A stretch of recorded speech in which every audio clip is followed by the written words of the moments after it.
Welcome to the Female VC Lab podcast. I'm here with Cecilia.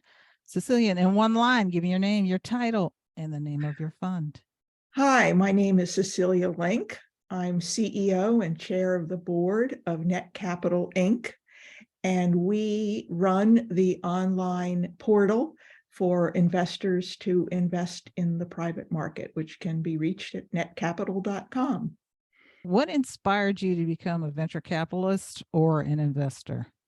So it's a rather long story, but I'll get to the heart of it. My background's in engineering and biology. So I'd worked in biopharma for a long time, CTO, Chief Technology Officer. And when my last company was sold, I really didn't know what I wanted to do with my life.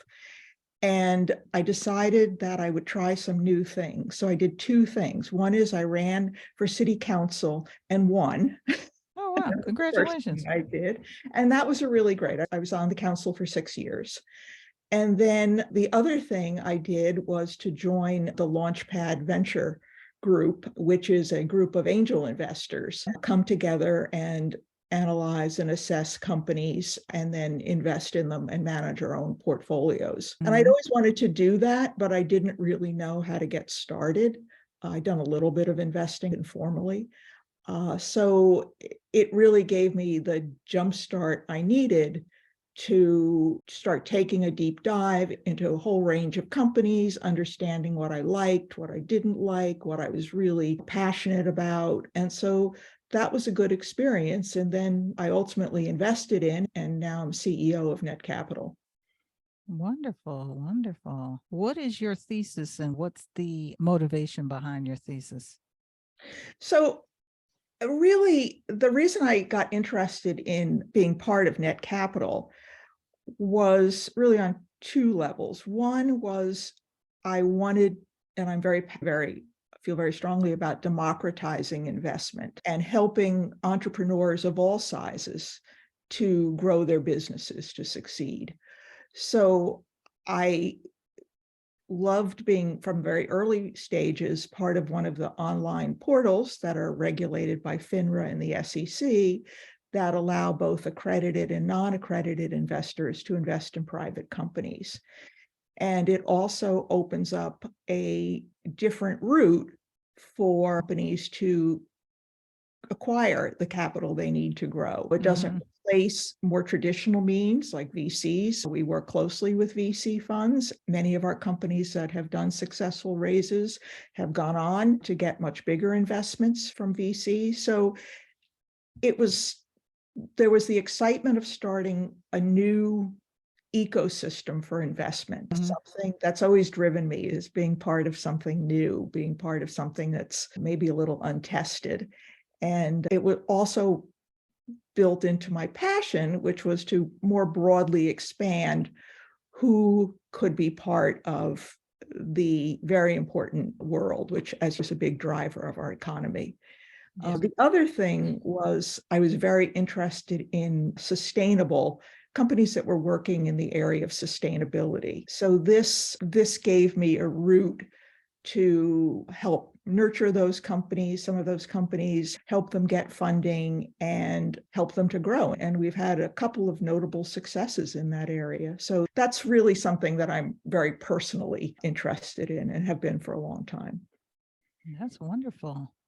So what are you currently learning or listening to or reading these? I'm always interested. There's sort of two things I'm learning right now. Maybe in my reading is more on the sci-fi fantasy line. That's cool. What are you reading there? Nothing really very interesting. My daughter just handed me something to read. The other, and I'm watching The Crown, of course, but I think that right now I'm really trying to understand how we can really help. What do entrepreneurs need? What are the real barriers to both not just raising capital, but what are the barriers that are facing people who are starting companies or growing companies? And how can we involve broader diversity of individuals and companies, and especially the underserved groups, women, minorities, other people of color? Those are all very underserved groups. And I think we may offer a route for them to maybe bypass some of the traditional networks and do something new. So those are things I'm reading a lot about, articles, and just trying to understand those barriers in maybe a deeper level than just there are barriers, and trying to think of some ways to very clearly articulate what we can do or change what we're doing so that it's very appealing to a wider breadth of people. We do have a wide swath of people. I don't mean to say that we don't, but I want to make sure we can expand it as much as possible. So here's a question that's off the topic, but not on the topic.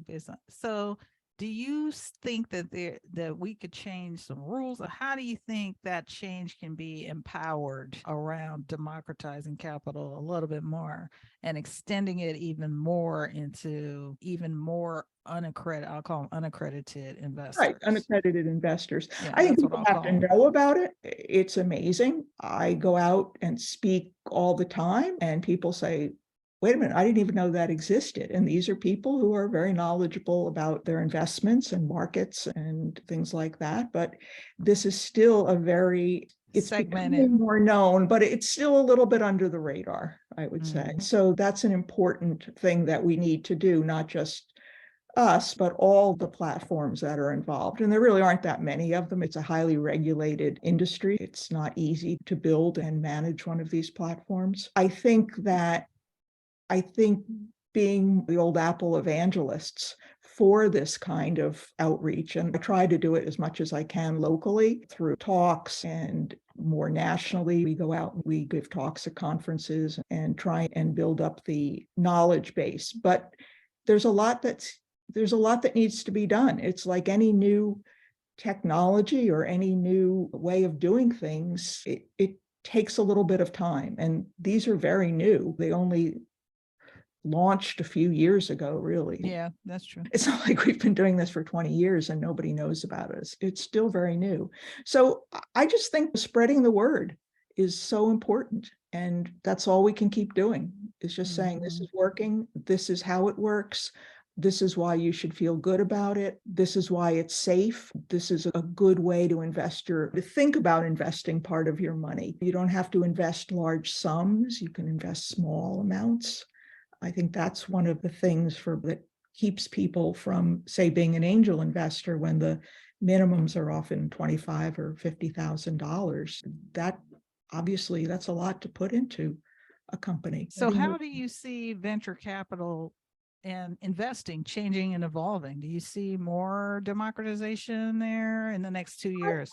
I would hope to see that. I would hope they would start to open up to bigger companies, but to a different set of companies. But just like anything else, they're bound by the number of bodies they have to do the work and do the assessment of the companies. We often work with VC firms as part of a bigger raise, or companies that have been very successful on our platform have gone on to get substantial VC funding. One of my favorite companies, Vantum Global, that makes very sustainable, low-cost housing methodology, a product for housing, they just got funds from Bill Gates Energy, and they're expanding. There's a way for us to be both work together with VC firms, and we do that often. There's also setting companies up to give them the visibility and enough capital to get to that stage